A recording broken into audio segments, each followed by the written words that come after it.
मेरा आपको सभी को हार्दिक नमन। और हम लगातार आज 7वें दिन शरीर, रचना,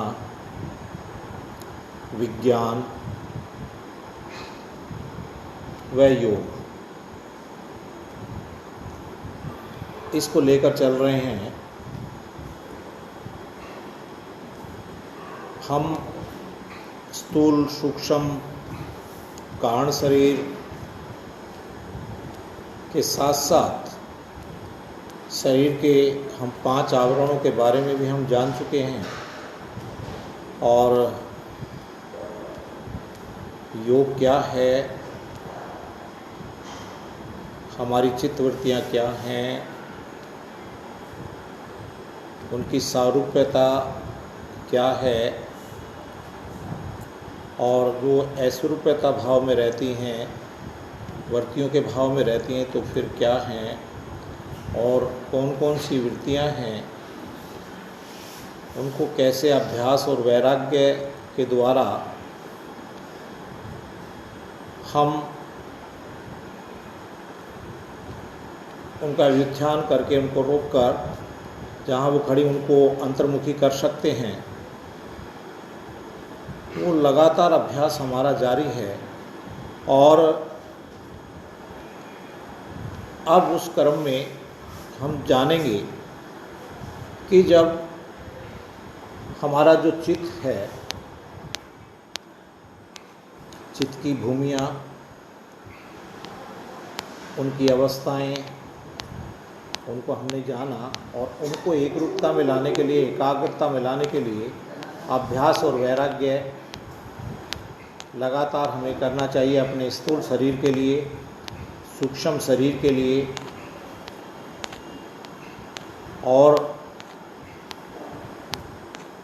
जब ये एक स्वरूपता आती है तो एक ख्याति हमारे को, एक यानी एक स्वरूपता मिल जाती है, एक भाव हमारा जुड़ जाता है और हम उस प्लेटफार्म पर खड़े हो जाते हैं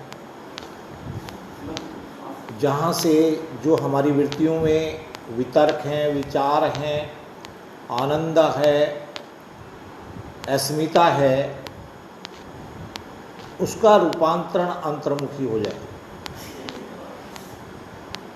और जो चित्त का धर्म है, चित्त का धर्म है एकाग्रता, वो अपने धर्म में आ जाए।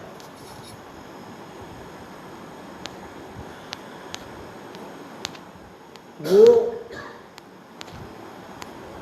जड़ है लेकिन पुरुष के प्रकाश से वो चेतनता का आभास करते हुए इंद्रियों के साथ सारूप्यता रखता है और उसी से विषय विकार हमारे अंदर पैदा होते हैं। अब चित्त को हमें अपने धर्म में लाने के लिए जो उपाय महर्षि पतंजलि ने बताए कि वो अपने धर्म में आए, जो उसका धर्म है एकाग्रता। चित्त का धर्म क्या है? एकाग्रता। तो एकाग्रता भाव में वो आ जाए तो कैसे आएगा? अभ्यास और वैराग्य से। और उसकी जो भूमियाँ हैं, मूड, सिक्त और अविकसित को छोड़कर वो एकाग्र रूप में आ जाए, अपने धर्म में आ जाए। इसी एकाग्रता के रूप को, जिसमें वितर्क है, विचार है, आनंद है, अस्मिता है, उसी को महर्षि पतंजलि ने संप्रज्ञात समाधि कहा है। वितर्क, विचार, आनंद, अस्मिता, अनुगता, तो संप्रज्ञात समाधि कहा। तो संप्रज्ञात समाधि जो मैंने आपको शरीर के 5 आवरण बताए वो भी वही हैं। 5 आवरणों के साथ जो ध्यान कराया था, स्थूल शरीर के साथ, प्राण शरीर के साथ और मन शरीर के साथ, ज्ञान शरीर के साथ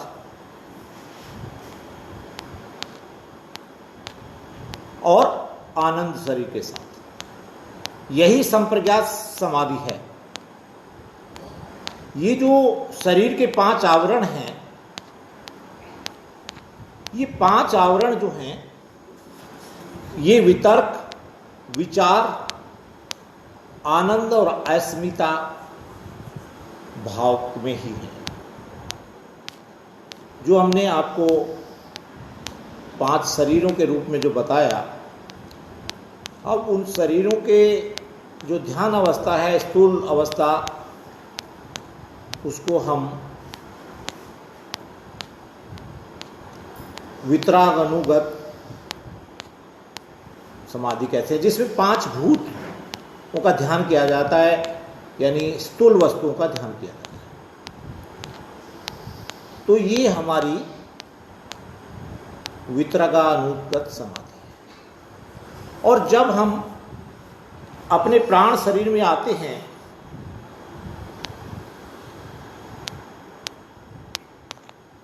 तो हमारे जो विचार हैं, जो यानी उनके विषय हैं, 5 भूतों के जो विषय हैं, शब्द, स्पर्श,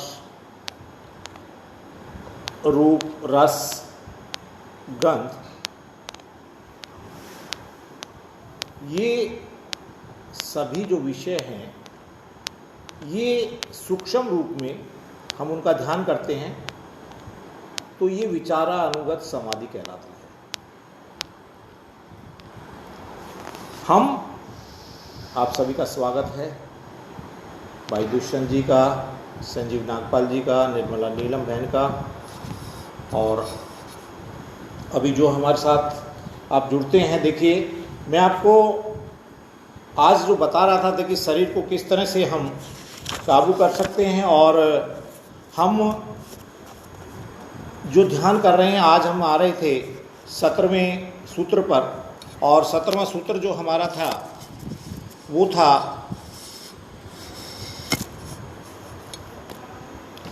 आपका संप्रज्ञात समाधि का। और संप्रज्ञात समाधि के 4 यानी प्रकार की बताई उन्होंने, जिसमें एक वितर्क है, एक विचार है, और दूसरा आनंद है, चौथा अस्मिता है। और इन चारों में अगर वितर्क को भी कहें तो वितर्क के भी 2 भाग हैं। ये आगे महर्षि पतंजलि आपको अगले सूत्रों में बताएंगे। इसके वितर्क के 2 भाग क्या हैं? सवितर्क और निर्वितर्क। सवितर्क में क्या होता है? शब्दार्थ का ज्ञान होता है, उसकी भावना होती है, उसके सहित होता है। और इसमें निर्वितर्क में होता है शब्दार्थ ज्ञान से रहित होता है। यानी इस समाधि के भी हमने अगले भेद हमें महर्षि पतंजलि बताते हैं कि भी संप्रज्ञात समाधि में 4 अवस्थाएं हैं, वितर्क की, विचार की, आनंद की और अस्मिता की, जिनका हम लगातार अभ्यास करेंगे तो मन को एकाग्र की अवस्था है, ये एकाग्रता में ले आएंगे। और एकाग्रता अगर हम कर लेते हैं इन 4 अवस्थाओं से, इनको करने के बाद, और वितर्क, विचार यानी हमारे जो अगर इसमें आ जाते हैं तो इसको वितर्क, विचार, आनंद और अस्मिता के भावों से गुजरते हुए अगर हम इसकी साधना करते हैं तो धीरे धीरे धीरे धीरे हमारी सभी विषयवृत्तियाँ निरुद्ध अवस्था में आ जाती हैं। और इसी को उन्होंने अन्य समाधि का रूप दिया, विशेष समाधि का रूप दिया, जिसको अगले सूत्र में असंप्रज्ञात समाधि कहते हैं। तो मैंने आपको सबसे पहले अन्नमय कोश बताया था, और अन्नमय कोश जो है वो पंचभूतों से बना हुआ है, जो हमारे पृथ्वी, जल, अग्नि, वायु और आकाश, ये इसको ठीक रखने के लिए, इसको शुद्ध करने के लिए हमें क्रियाएं आसन के द्वारा इनको ठीक करना पड़ेगा, आहार को सही से लेना पड़ेगा, जिससे ये स्थूल शरीर जो है, ये जो पंच शरीर है, ये सम हो जाए और हम उस विचारों की इस स्थूलता से ऊपर उठ जाएं। इसके बाद जो इसमें भी हमने बताया कि वितर्क में भी, यानी जहां हमें शब्द अर्थ ज्ञान का एक पूर्ण आभास रहता है, उसको हमने सवितर्क कहा, और जब इन अर्थों से होते तो उसको निर्वितर्क कहा। ये आगे भी आप अगली उसमें आएंगे। तो इसी में अभी फिलहाल हम कहते हैं कि वितर्क क्या है? वितर्क है स्थूल भाव। हम उसको स्थूल भाव में देखते हैं, वस्तु को जैसी है वैसे रूप में हम उसको देखते हैं, फिर हम उसके विषय यानी गुण के अनुसार देखते हैं, यानी विचारों के अनुसार देखते हैं, विषय के अनुसार देखते हैं। तो वो विचार अनुगत आ गई, वो सूक्ष्म रूपता में आ गई। और फिर हम उसको अगर देखते हैं आनंद रूप में, यानी इन विषयों से भी ऊपर उठकर, इस आवरण से ऊपर उठकर, जब उस आवरण से हम ऊपर उठ जाते हैं तो हमें आनंद का आते हैं, तो विधेय यानी एक आते हैं, उसमें जो सत्व गुण आता है, यानी मन का जो है, मन की तरफ हम आ जाते हैं और विषयों से ऊपर हट जाते हैं, तो हमें आनंद महसूस होता है। ऐसी स्थिति में जब हम होते हैं तो कभी मन ही मन बैठे बैठे हंसने लगते हैं, मुस्कुराने लगते हैं, ध्यान में गए, और कभी कभी रोने भी लगते हैं। ये स्थिति जो होती है समाधि की, इसमें अपने आप ही बैठे बैठे अंदर से आपके यानी विषयों से ऊपर उठ जाते हैं और एक विशेष प्रकार का आनंद आपके शरीर में होता है, एक विशेष प्रकार की प्रक्रिया से आप गुजरते हैं। और देखिए, आप विचारों को शुद्ध करने के लिए, उनको शुद्ध करने के लिए आपको क्या करना है? आप प्राणायाम करेंगे, साधना करेंगे। ये जो मन और को आपने सिद्ध करना है, यानी प्राण वायु को, प्राण अपने जो 10 के 10 हमारे प्राण बताए, वो जो प्राण में कोष है, प्राण में कोष को शुद्ध करने के लिए प्राणायाम आपको करने हैं, उससे शुद्धि हो जाएगी। और ये शब्द विचार से ऊपर आप उठते चले जाएंगे, और मन में आपको ध्यान साधना के द्वारा उसमें ऊपर उठना।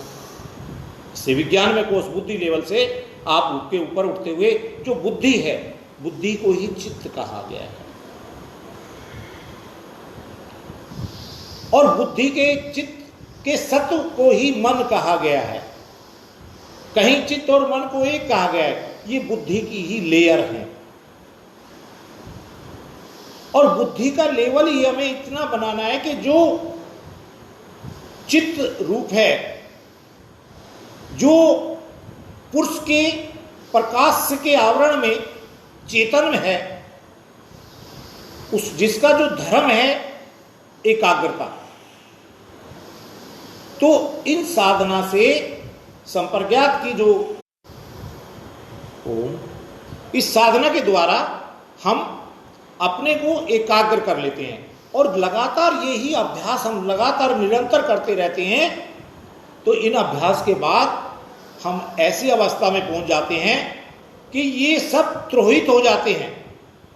वितर्क, विचार, आनंद और अस्मिता का भाव जो है, जो चित्त को भी ये कहता है कि मैं, वो इंद्रियों के साथ जुड़कर जो मैं की भावना, उससे ऊपर उठ जाता है, अस्मिता के भाव से ऊपर उठ जाता है, तो फिर ये निरुद्धता की स्थिति आ जाती है। विचारों में निरुद्धता की स्थिति आ जाती है, और निरुद्धता की स्थिति जो है वही असंप्रज्ञात समाधि कहा है। और आगे चलकर उसको एक संस्कार शून्य होती चली जाए तो फिर उसको निर्बीज कहा गया है।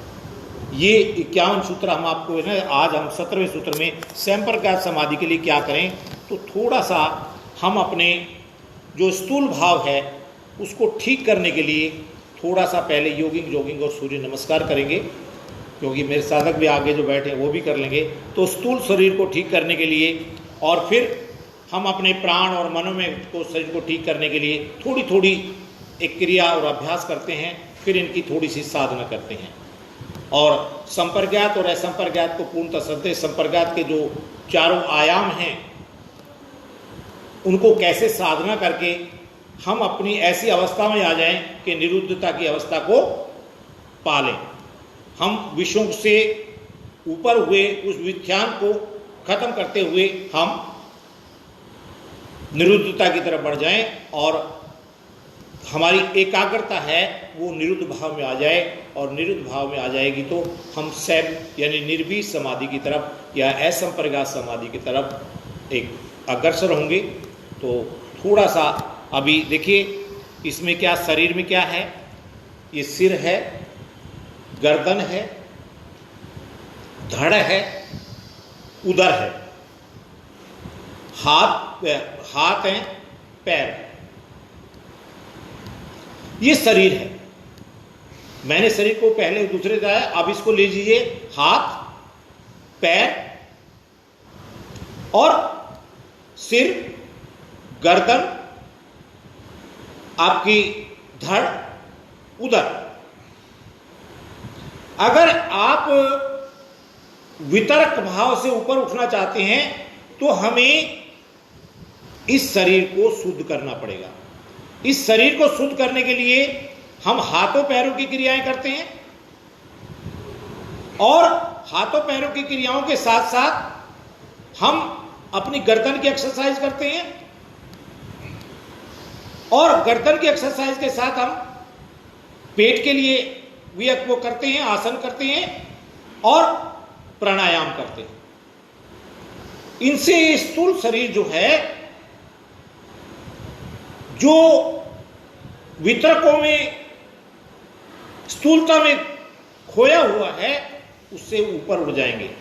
तो जब इस शरीर का ध्यान करते हुए, इस शरीर को शुद्ध करते हुए, इसका ध्यान करते हुए हम वितराग अनुगत समाधि में रहते हैं, यानी पंचभूतों का ध्यान करते हैं। पंचभूतों का जो ध्यान करते हैं यही वितराग अनुगत समाधि है स्थूल रूप में। हम इसमें पंच तत्व रूप में, पंच को रूप में कई बार गुरुओं का ध्यान भी लोग बताते हैं कि आप साक्षात रूप में गुरु का ध्यान करें या कोई भी वस्तु का ध्यान करें, इसको ही पंचभूत साधना या वितरानुगत समाधि कहते हैं। और इसके लिए शरीर को शुद्ध करना बहुत आवश्यक है। तो इसमें हम जो पैरों की एक्सरसाइज करते हैं, भाई श्याम गुप्ता जी को नमन है। हमारे भाई श्याम गुप्ता जी मेरे साथ जुड़े हुए हैं, हमारे आचार्य श्री, और हमें भी ज्ञान दे देते हैं, मार्गदर्शन देते हैं। निर्मला बहन का भी, AK सिंह जी का भी बहुत बहुत धन्यवाद। तो आज हम संप्रज्ञात समाधि के लिए बात कर रहे हैं। तो मैंने आपको जो हम पैरों की, मैंने बीच बीच कराई थी, मैं इसको कराता हूँ। तो पैरों के लिए हम करते हैं, पैरों की उंगलियों की करी, ये एक्सरसाइज किया, ये किया, ये किया, ये किया, और पैरों को यहाँ से ऐसे करते हैं, ये करते हैं, ये करते हैं। ये सब एक्सरसाइजें जो हैं हमारे, ये जो पंच तत्व शरीर है, जो पंचभूत शरीर है, इसको ठीक करने के लिए। और ये करते हैं, यहाँ से सारा ये कर लिया, इधर से कर लिया, दोनों पैरों से इसको लगातार, इसको फिर यहाँ से लिया, ये किया, ये किया, ये सारा जो हम करते हैं दोनों पैरों से, ये सारा इसकी क्रियाएं। फिर हाथों की एक्सरसाइज ये करते हैं, इसमें हम ये सारा लेते हैं, ये करते हैं, इधर वाले करते हैं। तो ये सारी जो शरीर की शुद्धि होती है। और इससे हाथों की एक्सरसाइज करते हैं, ये करते हैं, ये करते हैं, और इस तरह से करते हैं, ये हाथों का लेते हैं, ये गर्दन का, फिर गर्दन की एक्सरसाइज करते हैं, ऊपर नीचे बाएं दाएं, ये गर्दन की एक्सरसाइज करते हैं, कानों की करते हैं और आंखों की करते हैं, कपाल की क्रिया ये करते हैं, यहाँ से रंध्र करते हैं। तो ये सारी क्रियाएं। उसके बाद हम आसन प्राणायाम जो करते हैं, आसन प्राणायाम के द्वारा ये स्थूल शरीर की साधना हो जाती है। अब हमें करना क्या है? वितरका अनुगत समाधि में हमें करना क्या है, कैसे उसका ध्यान करें और कैसे हम इस स्थूल शरीर से, इस पंचभूतों में जो हम खोए हुए हैं, उससे ऊपर उठें। तो इस साधना के लिए आपको क्या करना है? आपको जैसे सूर्य का ध्यान करो, चंद्रमा का ध्यान करो, ये जो आपको स्थूल भाव में आप यानी जो जल है उसका भी आप साक्षात उसमें भाव में ध्यान करो। हमें जो साधना करनी है, मन में जो साधना करनी है, मन को एकाग्र, मैंने कहा चित्त को धर्म क्या है? एकाग्रता। और चित्त को अपने धर्म में लाने के लिए हमें ये साधना करनी है। कैसे करनी है? आंखें बंद कर लें और ध्यान करना है। आपको अगर किसी भी स्थूल शरीर का, मैंने कहा आप सूर्य का ध्यान कर सकते हैं, चंद्रमा का ध्यान कर सकते हैं, उनको उसी रूप में आपको देखना है। आंखें बंद कर लें और दोनों भौं के बीच में ध्यान, और वहां पर आप किसी भी आकार का, कोई भी एक आकार को आप ग्रहण कर लें। किसी भी आकार, किसी वस्तु को आप ध्यान में ले लें और वहीं पर उसके दर्शन करें। साक्षात रूप में उसके दर्शन करते जाएं आप।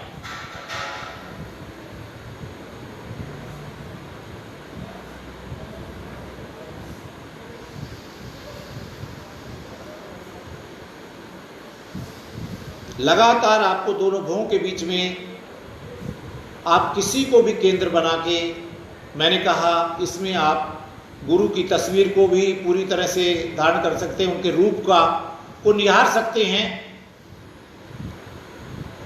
किसी भी आपको रूप के आकार में किसी भी वस्तु से लगाव है, किसी जो पंचभूत हमारे हैं उनसे जो निर्मित है, उनसे जो शरीर है, वो सभी किसी भी वस्तु का हम ध्यान कर सकते हैं। किसी आकार का ध्यान कर सकते हैं, देवी आकार का ध्यान कर सकते हैं।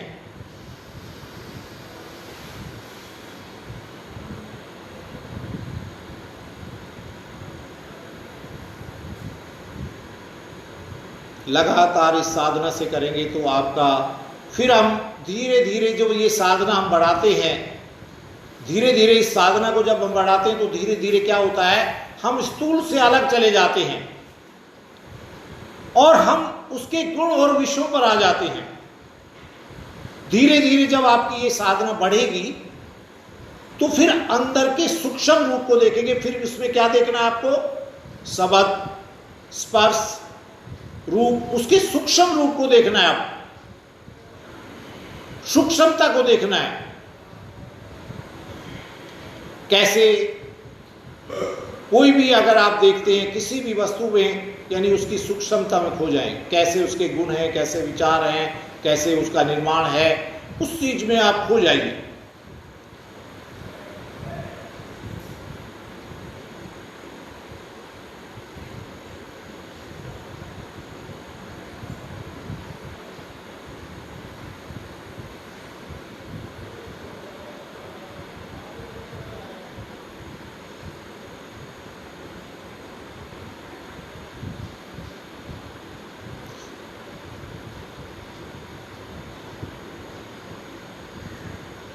और ऐसे ही जो सूक्ष्म रूप का ध्यान करते करते गहरे गहरे होते जाएंगे, गहरे होते जाएंगे, और अंदर ही अंदर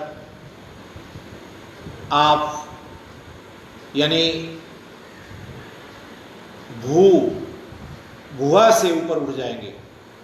ये भू और भुआ जो हैं, यही जो है आपके दुख सुखों का कारण है।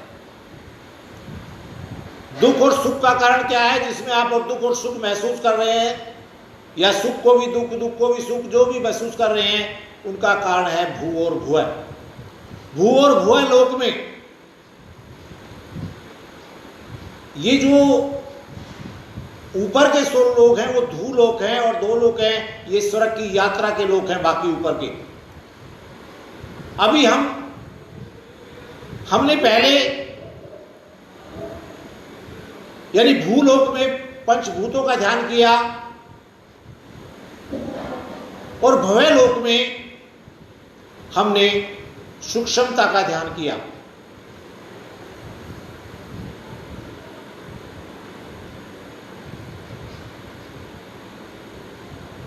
और अब हम स्वर्गलोक की यात्रा करेंगे। बाकी सभी लोक जो हैं वो हमारे स्वर्गलोक की यात्रा के मार्ग हैं।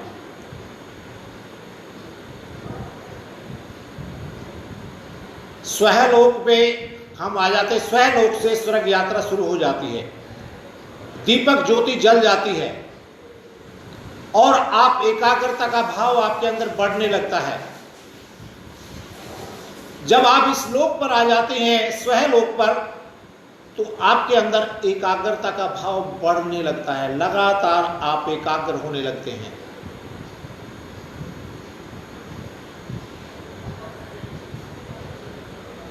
और एकाग्र होते होते आप वहलोक से महालोक में आ जाते हैं, जहां आनंद ही आनंद है, वात्सल्य और प्रेम है। महालोक में यात्रा कर रहे हैं, तो महालोक की यात्रा जो है ये आनंदानुगत समाधि का रूप है।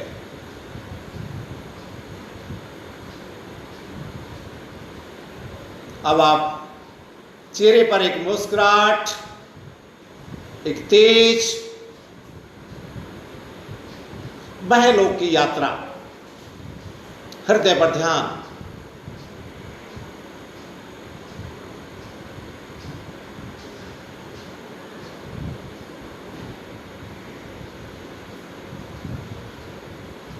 ये आपकी आनंदानुगत समाधि का रूप है।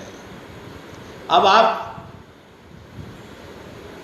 स्थूलता से, सूक्ष्मता से ऊपर उठ गए हैं। अब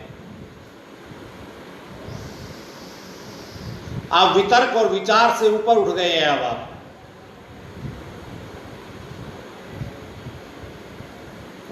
वितर्क और विचार से ऊपर उठते हुए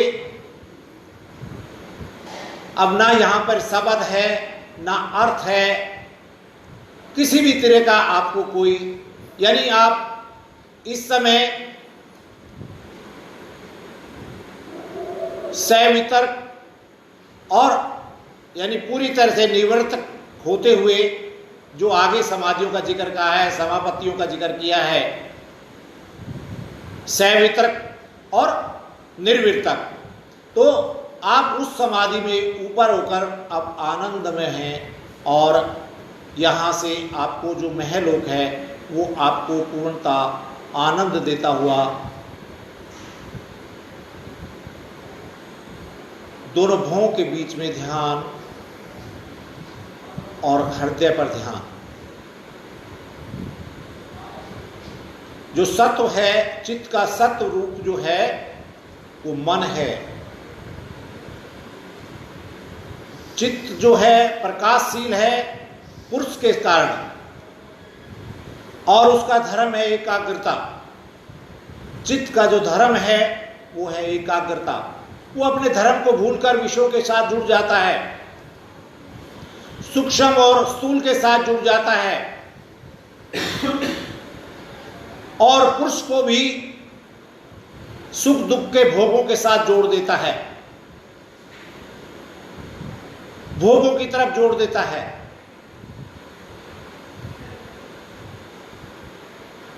पुरुष का वो स्वरूप नहीं है, चित्त का वो स्वरूप नहीं है।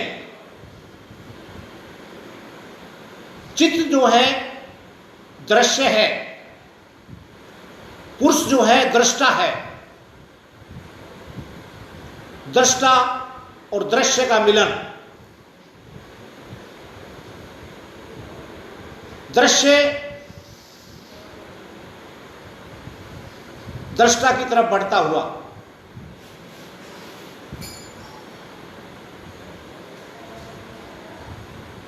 आनंद ही आनंद। अब इस आनंद से भी ऊपर उठना है हमें, और एक भाव है हमारे अंदर जिसको अस्मिता कहते हैं। अभी चित्त उससे भी विलीन होना चाहिए, क्योंकि चित्त जो है जड़ है, वो अपने आप को चेतन समझता है कि मैं हूं। सब कुछ हम जो कर रहे हैं विषयों के साथ मिलकर क्या कर रहे हैं, मैं कर रहा हूं। और मैं का भाव कहां ला रहा है? वो चित्त जब आप विषयों के साथ जुड़ रहा है पुरुष के प्रकाश को लेकर, तो इस भाव में रहता है, अस्मिता के भाव में रहता है। इस अस्मिता के भाव को भी त्रोहित करना है हमें, इस अस्मिता के भाव को भी हमें दूर करना है। इस अस्मिता के भाव से जब हम ऊपर उठेंगे तभी हम अपने आप को निरुद्ध कर पाएंगे। एकाग्रता से बढ़कर निरुद्धता की तरफ तब बढ़ेंगे जब हम अपने अस्मिता भाव को त्रोहित कर देंगे। अब अस्मिता भाव जो चित्त है आपका ऊपर उठता हुआ और स्वर्गलोक की यात्रा करता हुआ जनलोक की तरफ जाता हुआ और तपालोक में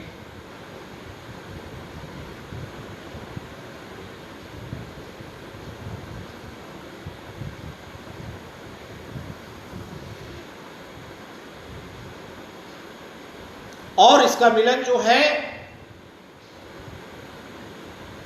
ऊपर चित्त का जहां स्थान है, मस्तिष्क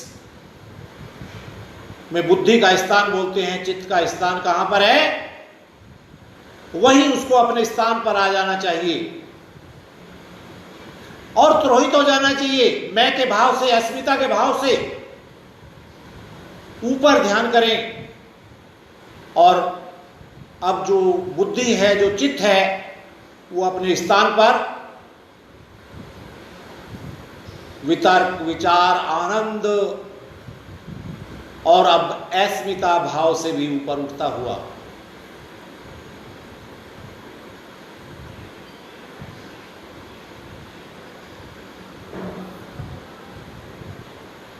हमारे वितर्क दूर होते हुए, विचार दूर होते हुए,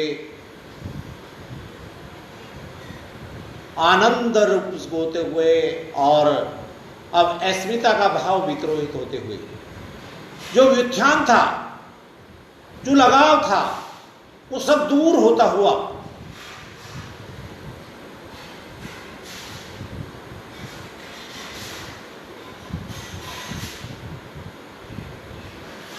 ब्रह्मांड संसार में ध्यान करें, आज्ञा चक्र पर ध्यान करें। अब हमारा अन्नमय कोश, प्राणमय कोश, मनोमय कोश,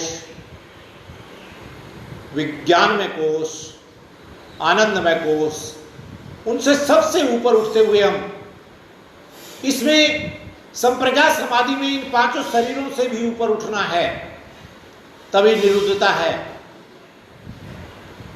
हमारे जो 5 शरीर हैं, 5 कोष जो बताए आपको, इन 5 कोषों से भी ऊपर उठना है।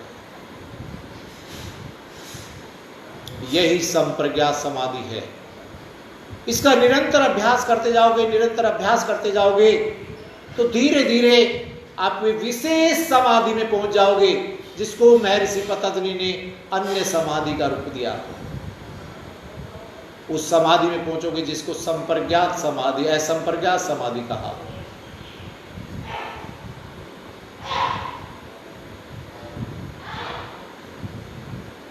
दोनों हाथ ऊपर लाएं, हथेलियां रगड़ें, आंख पर रखें,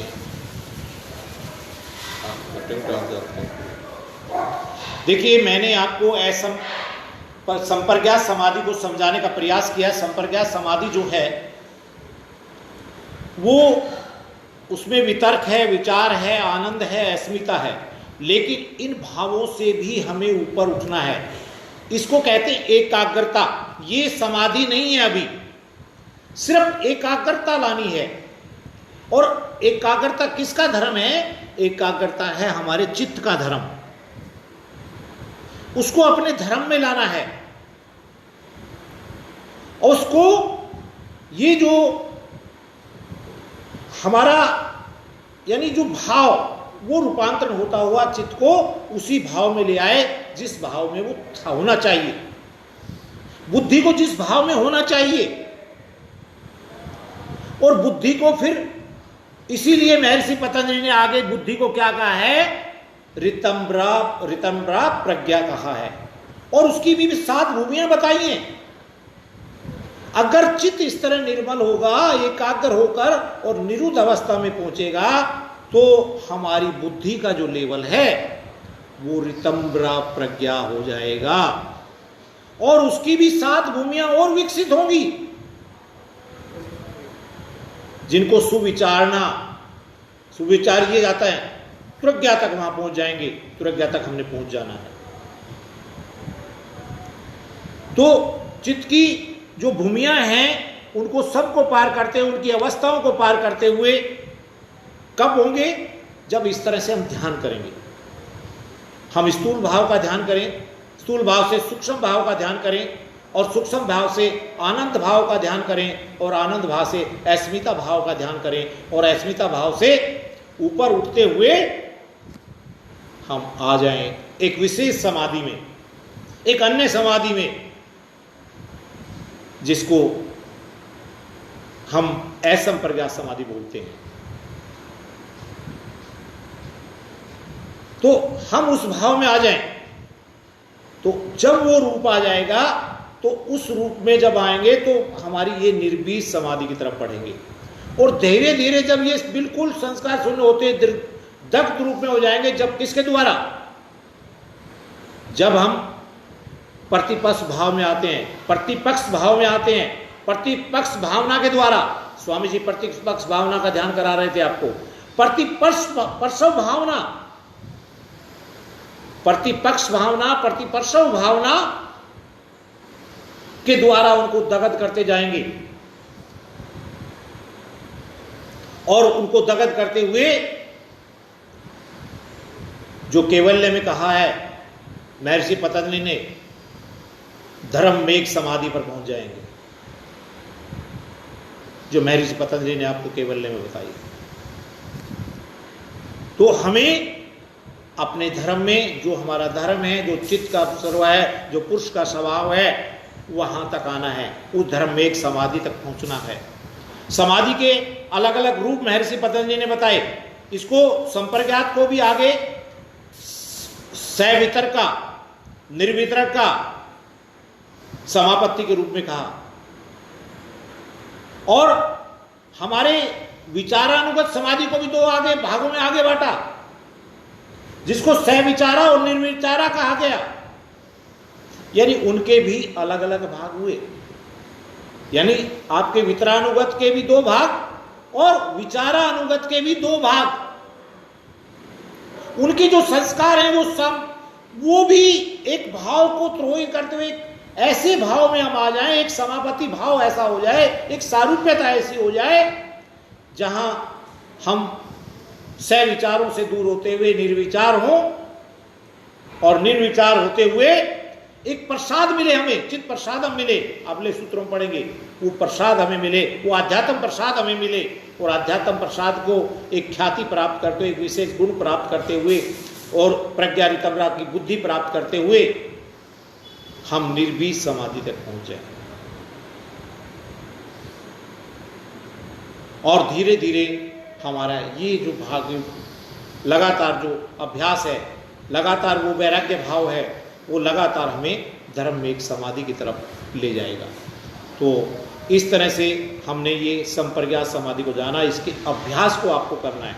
अभ्यास में आप, मैंने कहा, वस्तुओं का ध्यान करें, विषयों का ध्यान करें, और आनंद रूप में आप जाएं उससे। लेकिन इनको सबसे इनमें खोना नहीं है।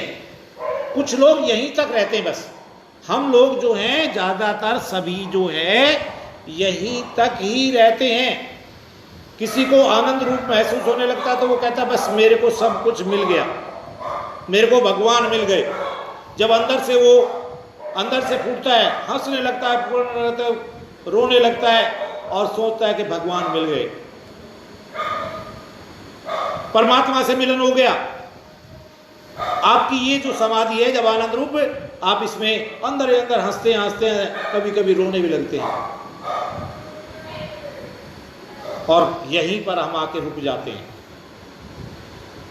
यहां से आगे हम नहीं बढ़ते, और हम सोचते हैं कि हमने समाधि के रूप को पा लिया। लेकिन इससे भी ऊपर उठना है, और फिर अस्मिता का भाव, उसको भी त्रोहित करने, यानी चित्त जो समझता है कि मैं हूं, ये बुद्धि समझती है मैं, उस मैं भाव को भी खत्म करना है। ये बुद्धि में क्या भरा हुआ है? अस्मिता भाव भरा हुआ है कि मैं हूं, जबकि ये सब कुछ जड़ है। किससे प्रकाशवान है? पुरुष से। और पुरुष की सारूप्यता में आना है, और पुरुष की सारूप्यता जो है वो दृष्टा है, और ये सब दृश्य है, और दृष्टा और दृश्य का ही एक मिलन करा। जब दृष्टा और दृश्य एक रूपता में आ जाएंगे, उनकी सारूप्यता एक हो जाएगी, तब निर्बीज और धर्म में एक समाधियां फलित हो जाएंगे, जो केवल्य के साथ। तो आज हमने सिर्फ, मैं चाह रहा हूं कि आपको संप्रज्ञात समाधि समझ आ गई होगी, और संप्रज्ञात समाधि में चित्त ही जो धर्म तक उसको लाना है। और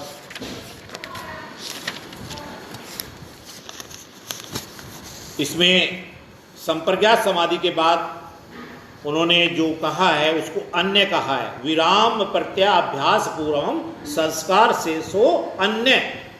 असंप्रज्ञात नहीं कहा गया यहाँ पे। अगली समाधि जो है उसको क्या कहा है कि भी जो आप ये लगातार ये जो 4 विधियां बताई,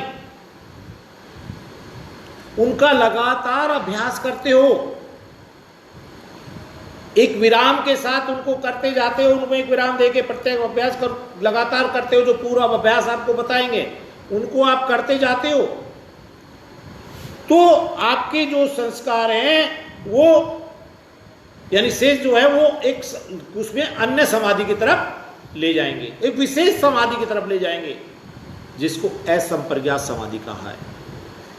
और फिर हम जानेंगे असंप्रज्ञात समाधि कैसे कैसे प्राप्त होती है, किसको प्राप्त होती है, कैसे लोगों को प्राप्त होती है, उसके बारे में आगे अगले श्लोक में 20वें में और आपके 21वें श्लोक में और सूत्र में और 22वें सूत्र में हम इसको जानेंगे कि किस तरह से क्या मेहनत करनी चाहिए और कैसे हमें असंप्रज्ञात समाधि की प्राप्ति होती है।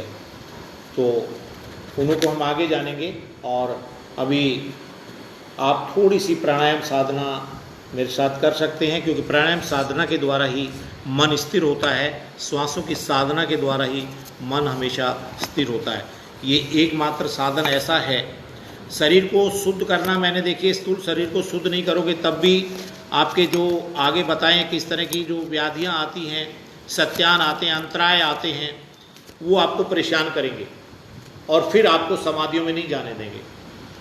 तो शरीर शुद्धि के लिए हम क्रियाएं करें, मुद्राएं करें, आसन करें, प्राणायाम करें, एक्यूप्रेशर करें।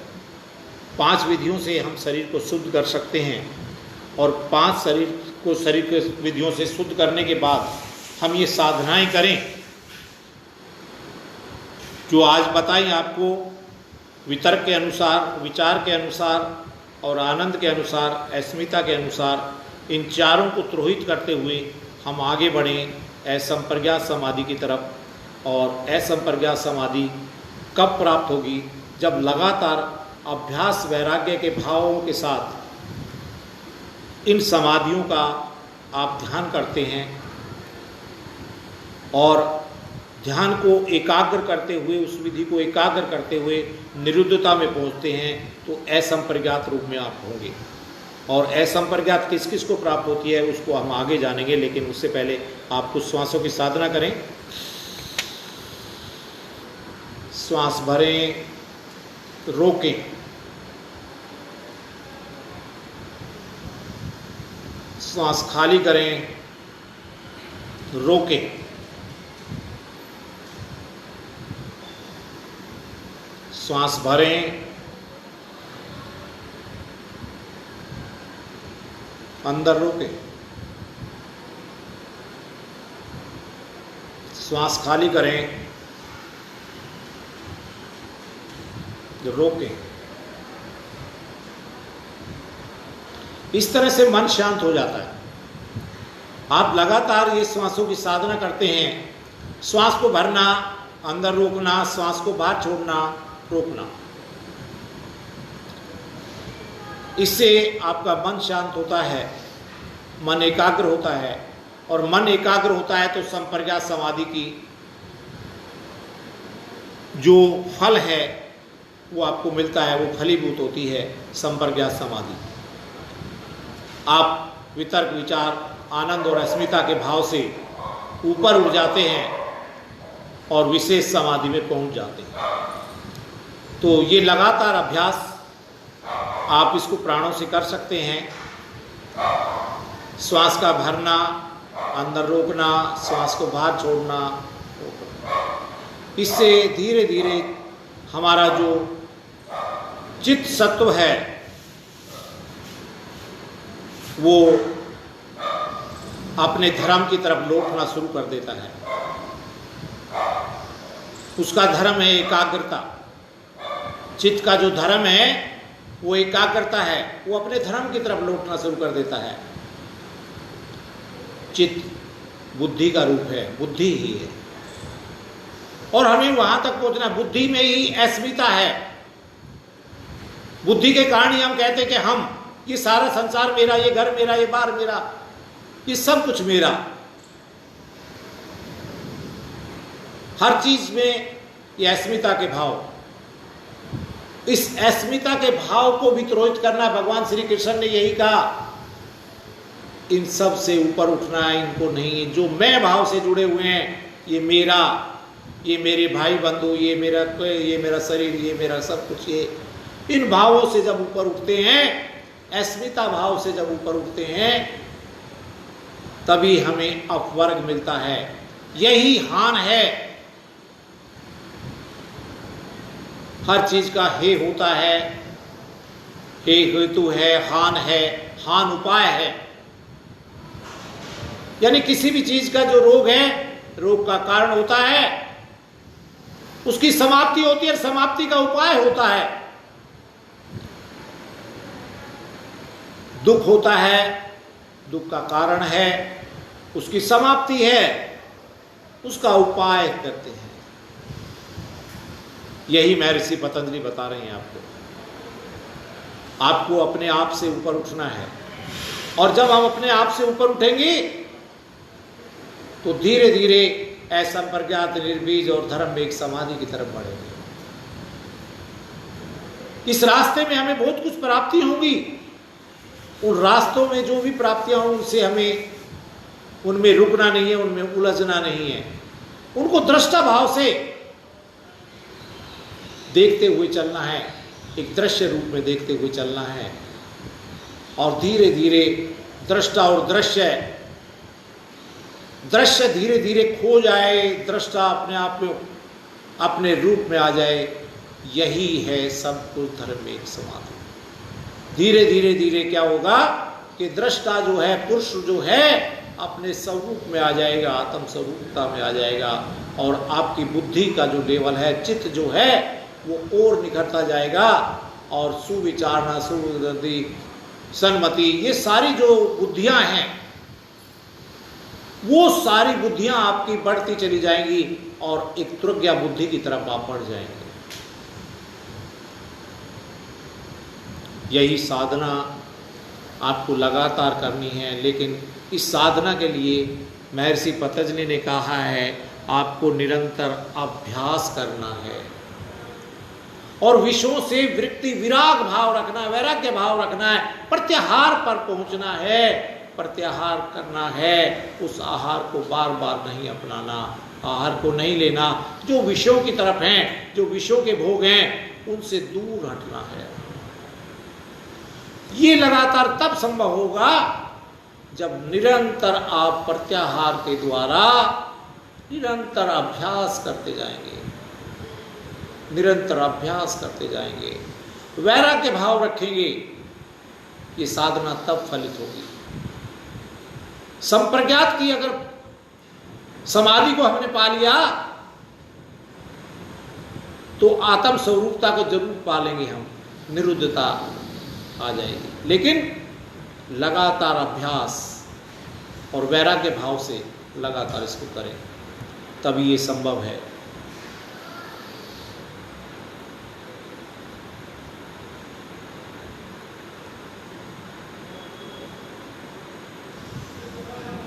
प्रतिपक्ष भावना के द्वारा जो आते हैं, देखिए कोई भी चीज आती है उसका पक्ष मत करो, आप उसके साथ सारूप्यता मत करो, प्रतिपक्ष भाव में आ जाओ। किसी चीज का प्रसव मत करो, जन्म मत दो, प्रतिपक्ष भाव में आ जाओ और उसको वहीं पर प्रतिपक्ष भाव में देखो, उसका प्रतिपक्ष भावना से, प्रतिपक्ष भावना से उनको निरुद्ध कर दो, उनको दग्ध कर दो। ये प्रतिपक्ष भावना को बढ़ाना होगा आपको, प्रतिपक्ष भावना को बढ़ाना होगा आपको, तभी आप धर्म में एक समाधि की तरफ जाएंगे। मैं चाहता हूं कि आपको शायद संप्रज्ञात समाधि कुछ समझ आ गई हो। अगर कुछ आपको समझ नहीं आया तो अपने विचार मुझे जरूर बताएंगे आप, मैं और कोशिश करूंगा कि मैं उसको सही से समझा पाऊं। सभी भाइयों का स्वागत है, प्रवीण माथुर जी का, ललित केडिया जी का भी, ईश कुमार आर्य जी हमारे साथ जुड़े हैं, बहुत बहुत स्वागत है भाई जी का आपका। और पूरे हरियाणा क्षेत्र को आप पूरी तरह से योग में बना रहे हैं, अपनी और भाइयों को जोड़कर नेतृत्व आप सारा उसको निभा रहे हैं भारत स्वाभिमान का, आपको बहुत बहुत मेरा नमन है ईश कुमार जी। मैंने आज आपको संप्रज्ञात समाधि को समझाने का प्रयास किया है, और कोई अगर आपको इसमें अभी भी कोई आपका सवाल उठता है, कोई विचार उठता है कि संप्रज्ञात समाधि को कैसे फलित करना है, और संप्रज्ञात समाधि के कोई भी अगर किसी के बारे में, किसी पक्ष के बारे में, संप्रज्ञात समाधि के जो वितर्क है, वितर्क के भी दो भाग हैं, सवितर्क और निर्वितर्क, और फिर विचारानुगत है, विचार के भी दो भाग हैं, सविचारा और निर्विचारा, फिर आनंद अनुगत है, और फिर अस्मिता है। तो इन चार भावों से यानी पूरा हम आगे पूरा बढ़ते हुए निर्भीक समाधि को पाते हैं। लेकिन निर्भीक समाधि को तब पाते हैं, या धर्मिक समाधि को तब पाते हैं, जब लगातार अभ्यास और वैराग्य को बढ़ाते हुए समाहित चित्त के साथ उसको उस धर्म की तरफ ले जाते हैं जो उसका धर्म है। एकाग्रता का भाव लगातार बढ़ाते चले जाते हैं, और एकाग्रता का भाव आपका तभी बढ़ेगा जब आनंद से ऊपर, अस्मिता से ऊपर आप उठ जाएंगे, आपकी एकाग्रता फलित हो जाएगी और वो निरुद्धता में तब्दील हो जाएगी। और ये एकाग्रता ही समाधि नहीं है, निरुद्धता ही समाधि है। निरुद्धता के भाव में जब आओगे तब आपकी समाधि है। तो मैं आज आपको इतना ही, और एक प्रार्थना करते हैं सभी के लिए। ओम सर्वे भवन्तु सुखिनः, सर्वे सन्तु निरामः, सर्वे भद्राणि पश्यन्तु, मा कश्चित् दुःखभाग् भवेत्। ओम सर्वसो मंगलम भवतु। हे ईश सब सुखी हों, कोई न हो दुखहारी, सब हो निरोग भगवन, धन धान्य के भंडारी। सब भद्र भाव देखे, सन्मार्ग के पथिक हों, दुखिया न कोई हो, षष्ठी में प्राणधारी।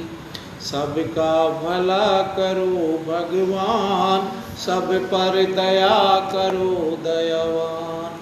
सबको दो वेदों का ज्ञान, मेरे प्रभु करो कल्याण। ऐसा दो प्रभु वरदान।